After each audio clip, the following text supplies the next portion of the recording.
Good morning, students. Today we'll be doing a poem, Do Something Brother, which is written by M. Gopalakrishna Adiga. Do Something Brother. This poem was originally written in Kannada by Gopalakrishna Adiga, and then it was later on translated into English by A.K. Ramanujan. तो वास्तविकता में ये जो poem है do something brother, ये कन्नड़ भाषा में, कन्नड़ा जो भाषा है उसमें लिखी गई थी ओरिजिनली बाय गोपाल कृष्ण अडिगा के द्वारा, और ए के रामानुजन जो है उन्होंने इसको बाद में इंग्लिश में ट्रांसलेट किया था. तो this particular poem do something brother, it is a satirical poem. ये क्या है? एक सटायरिकल कविता है. कटाक्ष करती है ये कविता. किस चीज़ पे कटाक्ष करती है? जो मानव का स्वभाव हो गया है आज के समय में कि जहाँ उसको कुछ कर्म करने की ज़रूरत नहीं है तब भी वो कर्म कर रहा है. किस तरह का कर्म? जो कि प्रकृति को नुकसान पहुँचाने का कर्म. ठीक है, तो इसके ऊपर क्या है, ये कविता सटायरिकल टोन में बात करते हुए कहती है. जो the main theme behind this poem is the destruction of environment which is being done by man. कि मनुष्य के द्वारा जो प्रकृति का ह्रास हो रहा है, प्राकृतिक संसाधनों का क्या कर रहे हैं हम, उसका दुरुपयोग कर रहे हैं, हम उसका ह्रास कर रहे हैं. हमको इतनी ज़्यादा प्राकृतिक संसाधन यूज़ करने की आवश्यकता नहीं है, लेकिन हम क्या है अपनी प्रॉफिट के लिए कि हाँ हमको ज़्यादा से ज़्यादा फ़ायदा हो, और हम मतलब greed, because we have what man has nature of greed, उसका जो है लालच, उसके कारण वो प्राकृतिक संसाधनों का दुरुपयोग कर रहा है. लेकिन उससे अल्टीमेटली क्या हो रहा है भाई, वो धरती को हम ख़त्म कर रहे हैं. जो सारा का सारा वातावरण है हम उसको ख़त्म कर रहे हैं, खोखला बना रहे हैं. और होगा क्या इससे अल्टीमेटली? धीरे धीरे. लेकिन मनुष्य ये नहीं समझ पा रहा कि अरे ये हमारी ही बर्बादी का कारण बनेगा, कि ultimately obviously will be the one who will be negatively impact by this. कि अगर प्राकृतिक संसाधन और सारी ये जो चीज़ें हैं प्रकृति को हम इतना ज़्यादा नुकसान पहुंचा रहे हैं, तो अंत में उसका भुगतभोगी कौन होगा? हम स्वयं होंगे. मनुष्य जात ये नहीं समझ पा रही. तो this poem has the theme of the destruction of natural resources of the environment being done by man.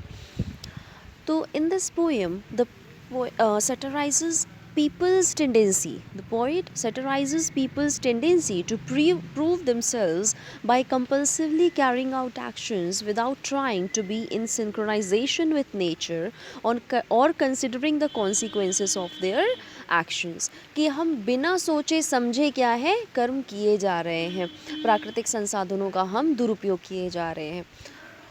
ठीक है, हमको डेवलपमेंट के लिए, उत्थान के लिए प्राकृतिक संसाधन यूज़ करने की आवश्यकता है, लेकिन वो हमको एक लिमिट में करना चाहिए, या इस तरह से करना चाहिए कि भाई हमारा काम भी हो जाए और हम प्रकृति को ज़्यादा नुकसान भी ना पहुंचाएं. लेकिन हम क्या कर रहे हैं, प्रकृति से लोगों को कोई वास्ता नहीं है, सिर्फ हमारा काम पूरा होना चाहिए, हमारा जो ग्रीड है, हमारा जो लालच है वो पूरा होना चाहिए. तो the poet satirizes people's desire to go forward no matter without thinking. बिना सोचे समझे लोग जो कर्म कर रहे हैं उसको क्या है, पोइट उस टेंडेंसी को यहाँ पर कटाक्ष करते हैं, उस टेंडेंसी को. Acting compulsively and destroying the world around them to prove their own strength. और हम ये सब क्यों कर रहे हैं भाई? अपनी शक्ति को प्रदर्शित करने के लिए, जितना ज़्यादा से ज़्यादा हम शक्तिमान हो सके ये हम दिखाना चाहते हैं. At the end of the poem, the poet suggests that man's tendency to prove himself will end in destruction of him only. और कविता के अंत में कवि ये चीज़ कहते हैं कि भाई ये जो भी कर्म मानव कर रहा है बिना सोचे समझे, प्रकृति को तो वो तो नुकसान पहुंचा ही रहा है, लेकिन वो ये चीज़ भूल गया है कि अल्टीमेटली क्या है, नुकसान उसका स्वयं का है. वो स्वयं अपनी तबाही जो है वो अपने हाथों से लिख रहा है. ठीक है, तो this were some main points related to this poem. And now moving on to the text. So the poet says, do something brother. Now do something brother, it means do something means कुछ करो भाइयों, कुछ करो. तो कुछ करो it is not in that line कि कवि बहुत उनको मोटिवेट करते हुए कह रहे हैं कि नहीं तुम अकर्मणीय हो तो तुम कुछ कर्म करो, तुमको कुछ कर्म करना ज़रूरी है. No, this is a satire on man. Poet is talking in a satirical tone कि भाई कुछ करो, तुम मतलब शांत कैसे बैठे हुए हो, तुमको कुछ ना कुछ करते रहना है जिससे कि क्या हो, प्रकृति की हानि हो, कुछ ना कुछ तो नुकसान करो. तो इस टोन में ये बात कर रहे हैं. Do something brother, keep doing something, anything, you must not be idle कि कुछ तो करते रहो. You must keep doing something, anything means without any thinking that like there is no need of any reason कि किसी कारण की तुमको ज़रूरत नहीं है. बिना सोचे समझे तुम्हारे जो जी में आए तुम वो करो, कुछ भी करो, जो मर्जी है वो करो. You must not be idle. Idle means lazy कि तुमको लेज़ी नहीं होना है, अकर्मणीय नहीं होना है. ऐसा नहीं मतलब करो कि भाई तुम बिना काम किए बैठे हुए हो. You must not sit idle. You should be doing something. And what is the motive of your work and what is the motive of your doing, that you should negatively impact the environment, you should destroy the environment. And why are you sitting idle? You go and do some work which will result in the destruction of environment. अब अगली line से वो ये बताते हैं, कवि ये बताते हैं कि क्या क्या तुमको करना चाहिए. Pull out this plant, nip this little leaf. Pull out this plant means ये जो पौधा है इसको उखाड़ लो. निप दिस लिटिल लीफ कि ये जो छोटा सा पत्ता है उसको काट दो, है ना, तोड़ दो. निप मीन्स उसको कट करना या तोड़ मरोड़ देना. क्रश दैट फ्लावर, ये जो फूल है इसको एकदम कुचल दो. देयर इज़ ग्रास, हाँ वहाँ पर घास है. Run a burning brand through it, मतलब कि कुछ जलता हुआ जो है कोई चीज़ ले करके उस पे भागो ताकि आग लग जाए, है ना. Burn it like Lanka. Now he refers to the Hindu mythology कि जिस तरह से लंका में आग लगा दी गई थी वैसे ही यहाँ पर ये गार्डन है, इसमें ग्रास है, घास का मैदान है या घास से भरा हुआ ये गार्डन है. तुम क्या करो, इसमें आग लगा दो जिस प्रकार से लंका में आग लगा दी गई थी. तो here he is using a beautiful simile and comparing the burning of the grass in the garden to that of the Hindu mythology. Tiny butterflies, parrots, sparrows, chase them, catch them, pluck their wings. ये जो छोटे छोटे जीव जंतु है जितने भी तुम्हारे आसपास, तुम ऐसे बिना कुछ किए कैसे बैठे हुए हो कि तुमको ऐसे नहीं बैठना है.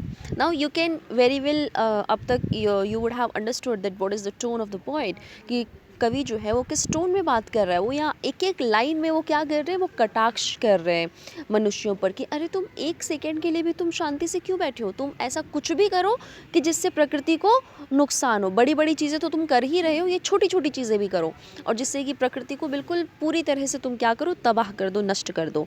Then he refers to the other insects,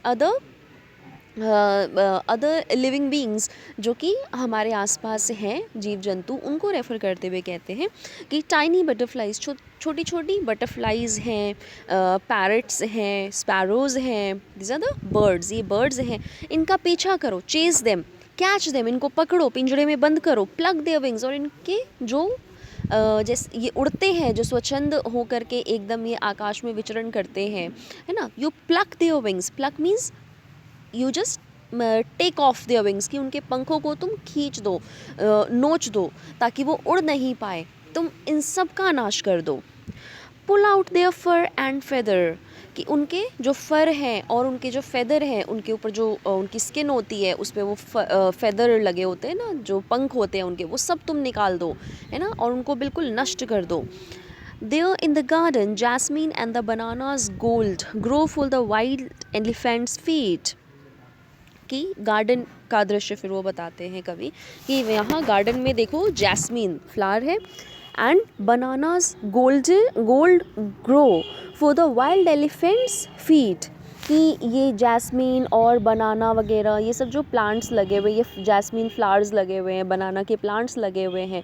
अब जैसे गार्डन में ये कितने खूबसूरत लगते हैं ये फ्लावर्स और ये प्लांट्स लगे हुए, बट ये इसको डिस्ट्रॉय कौन करता है, कोई मदमस्त हाथी आ गया तो वो अपने कदमों से क्या करता है, इसको कुचल देता है, क्योंकि ये माना जाता है भी उसमें तो बुद्धि नहीं है, है ना, दे डोंट हैव ब्रेन्स, और वो वही खाते ही हैं, दे हैव वो उनका आहार ही वही है, तो वो उसको बिल्कुल तहस नहस करके और वो अपना चल देते हैं। तो तुम क्या करो, तुम उसकी तरह से बिहेव करो और तुम इसको ख़त्म कर दो। तो this is the thing which point wants to say. All over the walls virilities master switches, कि जितनी जो दीवारें हैं सब तुम बर्बाद कर दो, which the walls of the garden, you destroy everything. Virility, virility means masculinity, manliness, मर्दानगी, ताकत का सबूत जो है। तो कवि ये संदेश देना चाह रहे हैं, कहना चाह रहे हैं कि हमारे द्वारा, मनुष्यों के द्वारा जो प्रकृति का नुकसान किया जा रहा है वो इसलिए किया जाता है क्योंकि हम ये सोचते हैं कि हम सबसे पावरफुल है, we are the one who is the most powerful person, और ये सब जितने जो जीव जंतु हैं वो हमारे लिए हैं, ठीक है, दे आर फॉर अस। तो इनको ओवर पावर करना ये मोरली करेक्ट है, it is okay for us. तो ये कह रहे हैं कि वैसे भी जो तुम्हारा ये जो स्विच है मस्कुलिनिटी का, वो तुम्हारे हाथ में है, तो you just use it and destroy them. For your fingers, close your eyes and pull down 20 of them. You just close your eyes and जो 20 पशु पक्षी या जो भी फ्लावर्स, पौधे, कुछ भी जो है तुमको आसपास मिलता है वो सब तोड़ मरोड़ दो, उनको ख़त्म कर दो। Earth, water, the skies, they are all your geese with golden eggs. कि ये जितने जो तत्व हैं जिससे कि संपूर्ण धरती बनी है, धरती, आकाश, है ना, पानी, ये सब क्या है, गीज़ है। गीज़ मीन्स जिस आपने you would have listen to that story जिसमें कि एक आदमी होता है, उसको एक hen मिलती है और वो हर दिन एक सोने का अंडा दिया करती थी, लेकिन वो आदमी क्या होता है, वो एक दिन सोने का एक अंडा वो देती थी और वो फिर उसको बेचता था और फिर उससे प्रॉफिट होता था उसको, वो अपना जीवन उसका वैसे चल रहा था। लेकिन फिर एक दिन उसने सोचा कि अरे भाई ये डेली एक अंडा दे रही है और ऐसे तो ये धीरे धीरे प्रोसेस हो रहा है, मुझे जल्दी चाहिए, वो लालच में आ जाता है और फिर वो सोचता है कि मैं इसका पेट फाड़ देता हूँ और सारे अंडे एक बार में निकाल लूँगा और फिर मैं बहुत रिच हो जाऊँगा। तो लेकिन वो क्या करता है, उस लालच में उस मुर्गी को ख़त्म कर देता है, उसका पेट फाड़ देता है, मुर्गी मर जाती है मगर अंदर कुछ होता ही नहीं है, ठीक है।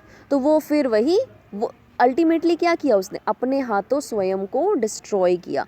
तो this is the thing which the poet is referring, ये उसी स्टोरी को रेफ़र करते हुए कह रहे हैं कि जितने जो धरती, आकाश, पानी, ये सब चीज़ें हैं, ये क्या है, गीज़ है। Geese, they are like geese to you, कि ये तुम्हारे लिए सोने का अंडा देने वाली चिड़िया के समान है, ठीक है।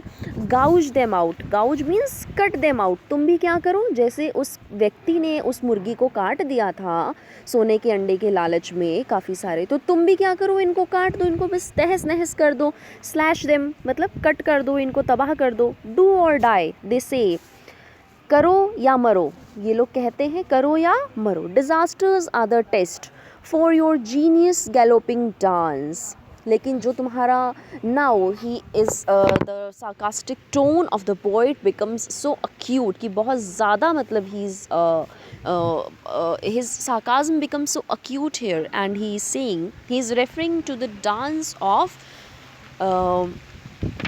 Humans, that is galloping dance. वो कहते हैं गैलोपिंग डांस मतलब थोड़ा सा मूवमेंट करना और फिर spring up, you just jump, फिर थोड़ा सा मूवमेंट करते चलते और फिर कूदते जंप करते। तो ये जो इस तरह का जो डांस है वो जैसे छोटे बच्चों को सिखाया जाता है बेसिकली।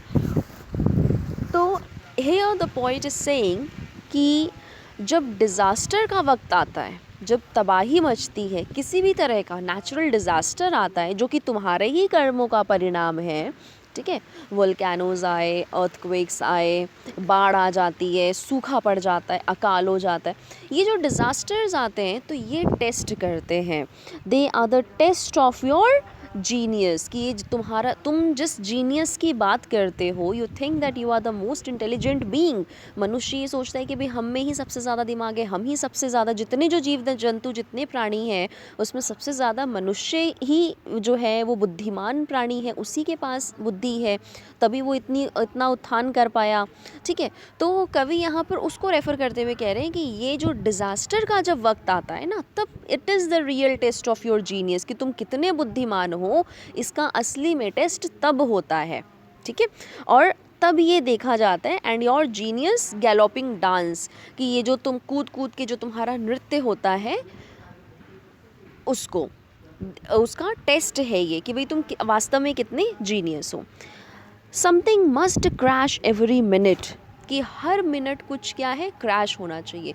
कि तुम्हारी मनुष्य जाति की आज सोच कैसी हो गई है कि हर मिनट हर सेकेंड कि कुछ ना कुछ प्रकृति का हमको नुकसान करना है, हर मिनट हमको वही कर्म करने हैं कि बस हमारा तो प्रॉफिट हो लेकिन प्रकृति का नुकसान हो, उसके बारे में हमको बिल्कुल भी नहीं सोचना है कि भाई प्रकृति के साथ हम बढ़े। हमारी सोच कैसी होनी चाहिए असली में, कि हम प्रकृति के साथ बढ़े, लेकिन हम वैसा नहीं सोचते।